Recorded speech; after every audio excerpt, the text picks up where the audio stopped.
প্রতীক্ষা শিরোনামের একটি সিনেমায় ফারিনের সঙ্গে দেখা যাবে পশ্চিমবঙ্গের জনপ্রিয় নায়ক দেবকে।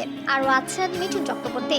আগামী নভেম্বরে শুরু হবে সিনেমার শুটিং। তবে সিনেমাটি নিয়ে অনিশ্চয়তায় পড়েছেন অভিনেত্রী। ফারিনের সামনে বাধা হয়ে দাঁড়িয়েছে ভারতের ভিসা। ছাত্র আন্দোলনের মুখে সরকার পতনের পর দেশজুড়ে সহিংসতা বৃদ্ধির কারণে অনির্দিষ্ট সময়ের জন্য বাংলাদেশিদের জন্য ভিসা বন্ধ করে দিয়েছে ভারত। এর ফলে সিনেমার প্রি প্রোডাকশনের জন্য ফারিনের ভারতে যাওয়া নিয়ে তৈরি হয়েছে শঙ্কা।